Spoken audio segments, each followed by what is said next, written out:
The 9th RIBEX and the 4th to be based in Cowes marked an exhibition that has come of age. Big ribs and little ribs, racy ribs and working ribs, sports ribs and posing ribs. Ribs with cabins, pretty ribs and, well, not so pretty ribs. They were all at RIBEX.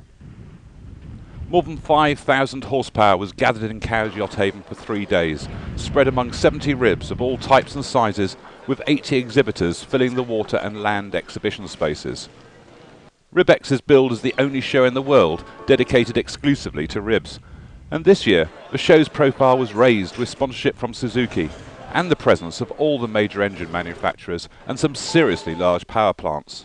We talked to Yamaha's Jeff Turner about the state of the market. It's great to be back in Cowes. A little bit colder and wetter than it was last year, but frustrating enough, that's not how, of course, the season has been. We had an early Easter, some fantastic early good weather, and the season and the market in general is well up on last year. And how competitive is this sector, the rib sector? The rib sector is a very diverse sector. It is, of course, competitive. Everyone is offering very good products these days, but there's also a great many varieties and styles of ribs, and actually when it boils down to the customers, I think they have a better choice than ever, and I think they're getting better deals than ever. So yes, it's competitive, but it's also a very buoyant and very proactive sector of the market, and continues to be very strong. Along with the ribs afloat and the shoreside exhibition, there were plenty of demonstrations to interest visitors. Cowes Inshore lifeboat demonstrated a man overboard recovery, but he might worry why his life jacket didn't inflate. And the small but exciting Thundercats showed that they don't need much room to put on an impressive display.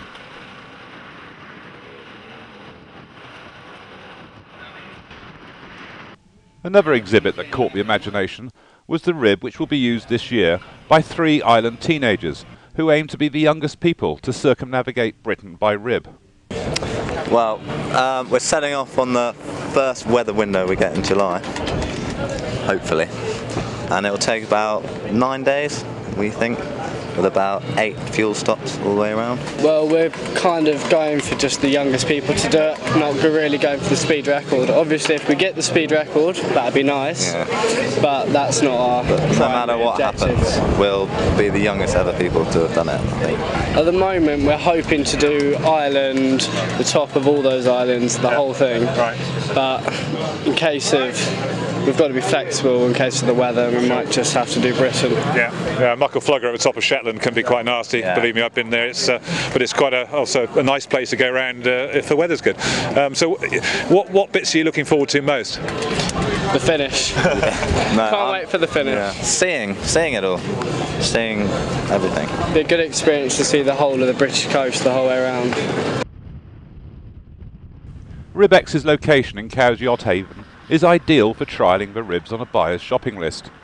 From their berth to the open waters of the Solent is a matter of minutes, so potential buyers can try several different ribs in a short time, and exhibitors can make the maximum number of demonstrations in a day. This year, the weather didn't really cooperate, with wind and showers on Friday and strong winds and rough seas on Saturday. But at least the sun broke through at times, and the rough weather certainly didn't stop the sea trials. Numbers were down on Friday, almost certainly due to the weather, but organisers reported a good day on Saturday and hoped for about 6,000 visitors over the 3 days.